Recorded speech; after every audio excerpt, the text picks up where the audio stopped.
Welcome to the University of Michigan Dentistry Podcast Series, promoting oral health care worldwide.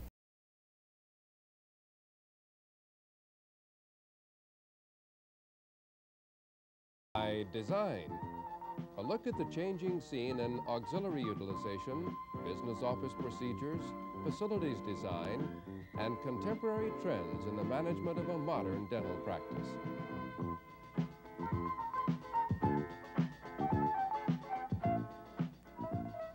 Good interpersonal relationships and effective communication are basic tools the contemporary dentist needs to construct a successful dental practice.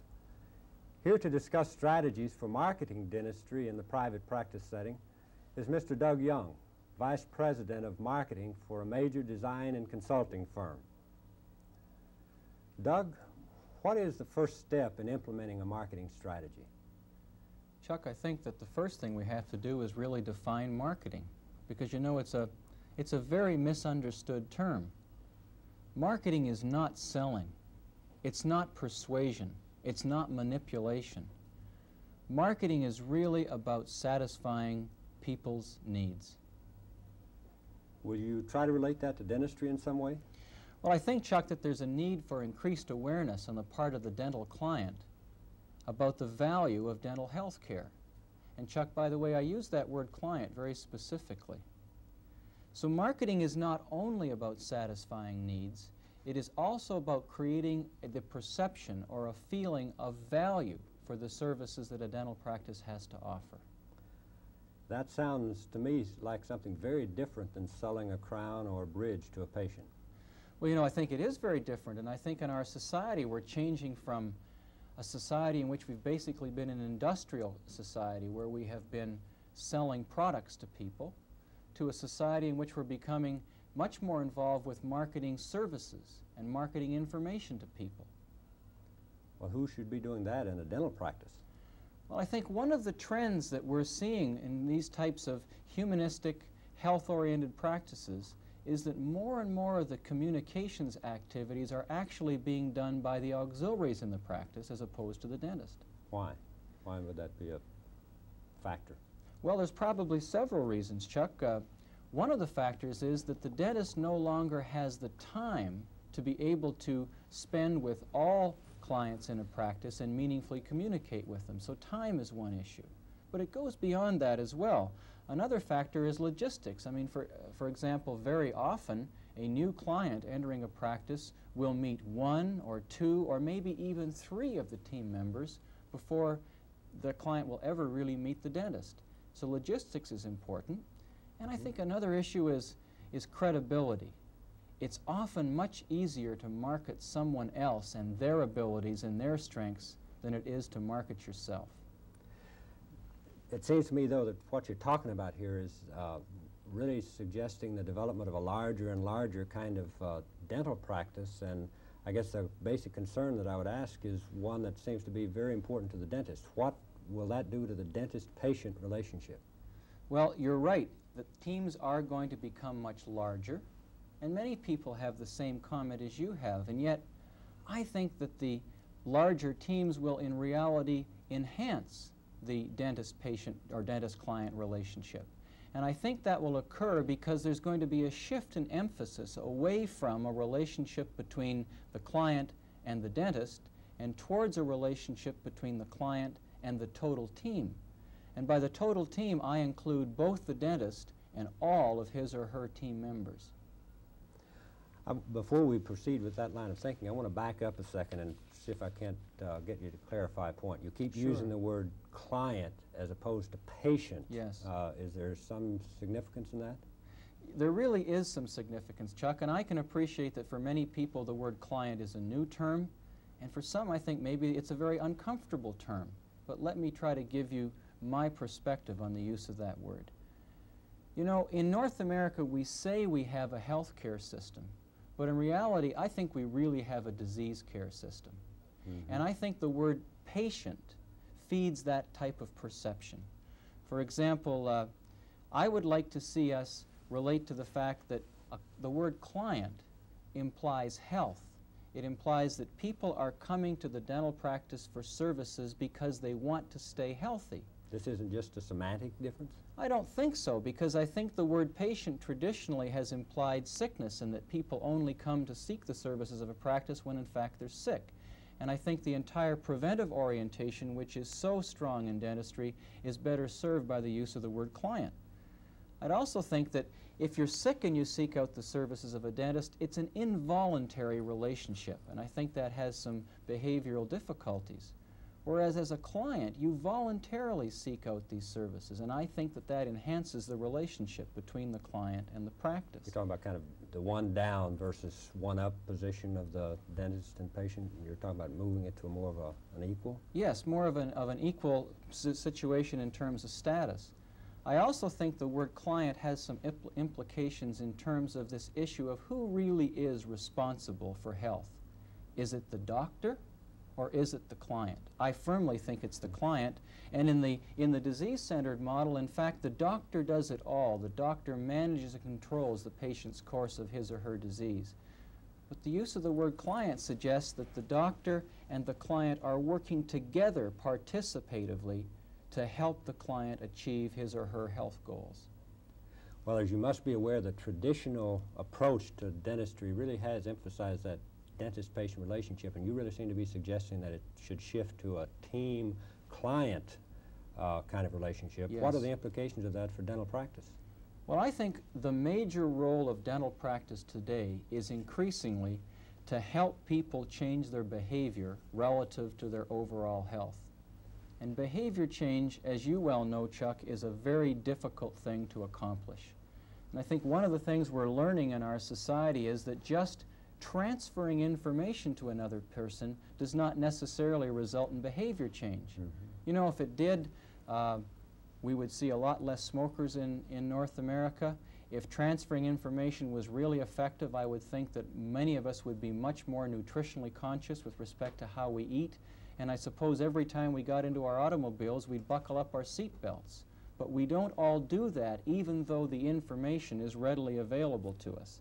So I think helpers, and to me that's what these new forms of dental practices really consist of, a group of helpers, have to become more deeply and more meaningfully involved with the client.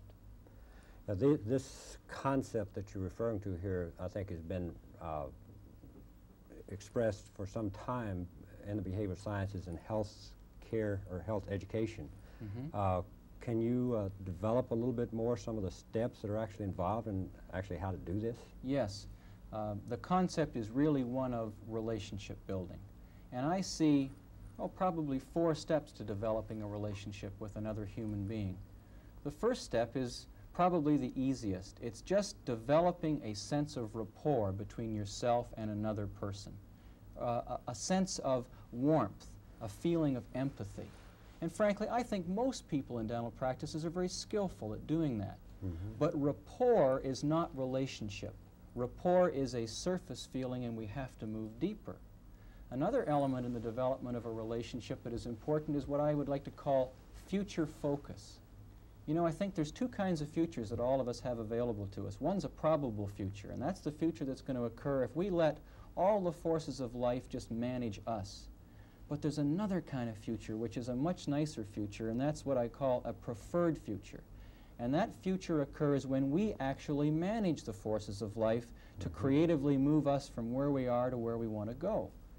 Well, in a relationship concept, Chuck, I think a communicative dental practice is trying to help clients move somewhere in the future that they would find to be very, very positive. And so a future focus is very important.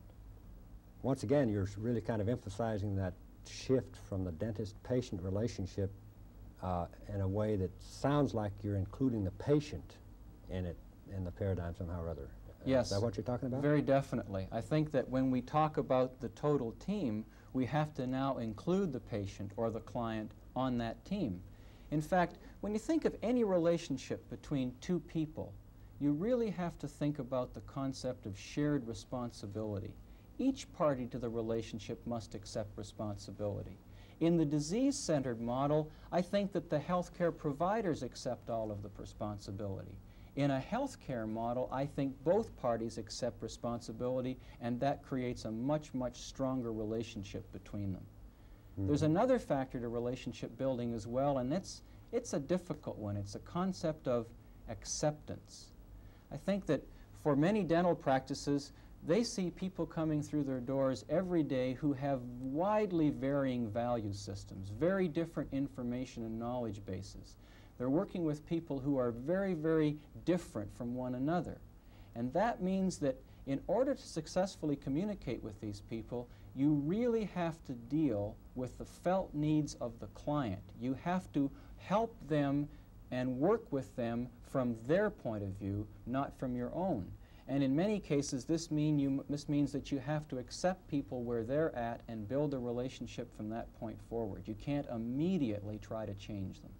Given the differences between people then and the different values that they have and the different perspectives that they're coming from, it would seem to me that communication is an absolutely critical tool. Chuck, I agree completely. I think that communications ability is the key strength required by this type of dental practice. Doug, I want to explore that issue of communication a little bit further, but first this message.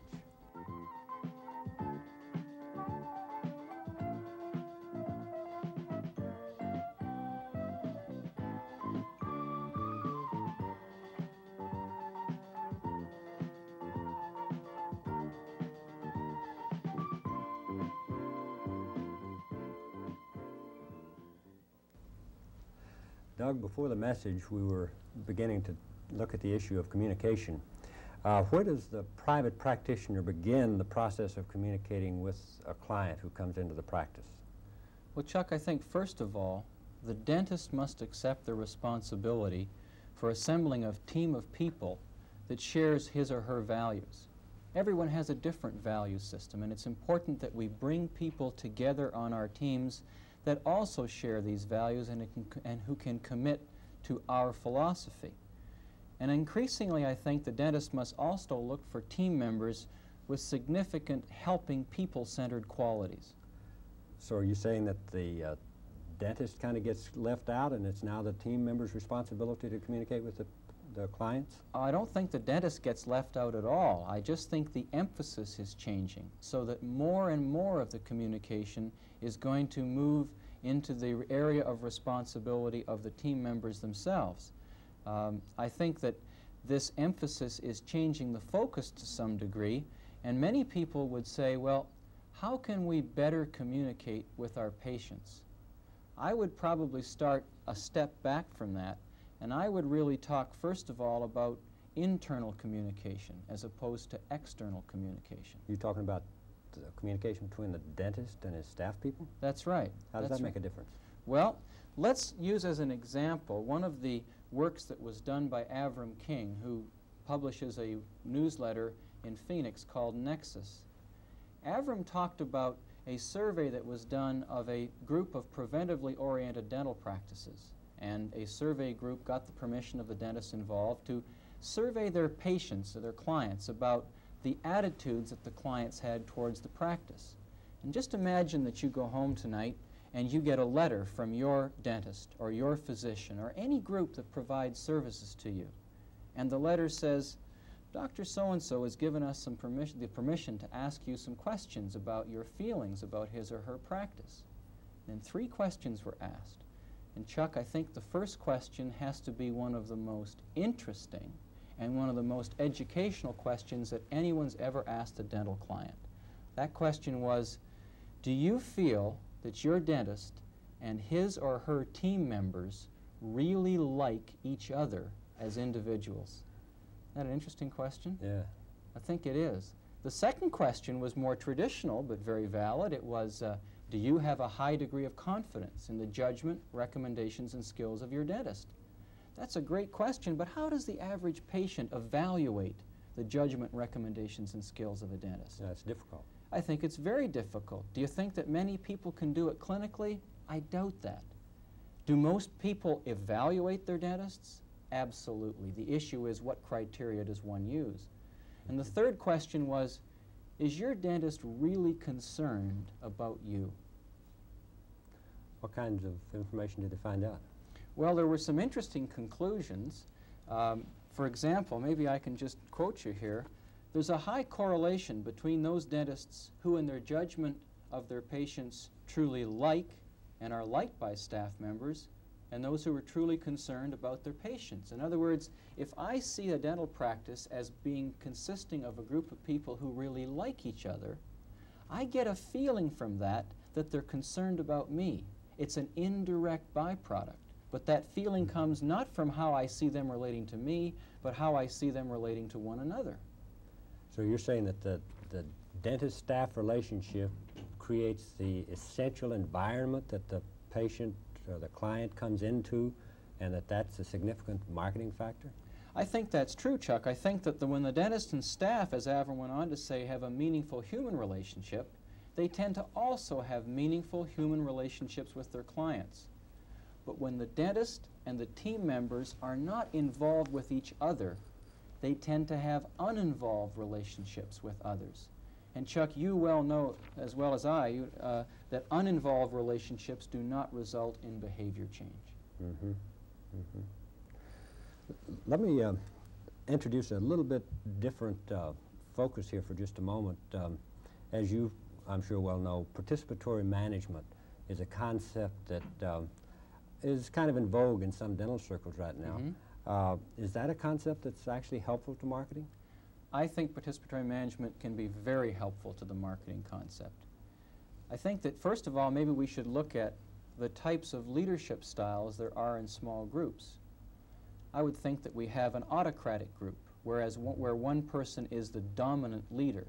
And that's been the traditional mode of leadership organization in dental practices. Yeah. We have another type of group that we might call a democratic group. And that's where a person plays a facilitator role as opposed to a dominant leadership role. And people participatively interact with one another in their relationship to the leader. And then we have a third type of group, which is what we call a laissez-faire group, or basically a leaderless group. Now, I'm really not very much in favor of leaderless groups. I think groups need leaders. Therefore, we have a choice between the autocratic group on one hand, mm-hmm. or the democratic, more participatory group on the other. What would be some of the specific reasons that a dentist would want to even consider using a participatory style of management? Chuck, I think the major reason is that people show a much greater ownership of decisions when they actually participate in making those decisions. That's probably the most important benefit of participatory management. But there are some other reasons as well. For example, the dental team member in a participatory group has, in my view, enhanced credibility in the eyes of the client. And this means that that team member is in a much stronger position to be effective in developing supportive, helping relationships. And another reason is that many people find participatory leadership styles to be very satisfying. They enjoy working in that type of environment. I think it gives them a sense of dignity about their work role. I think that it creates in them feelings of greater self-esteem. And when people feel that way about their work, I think that they're in a much stronger position to really communicate meaningfully with the client.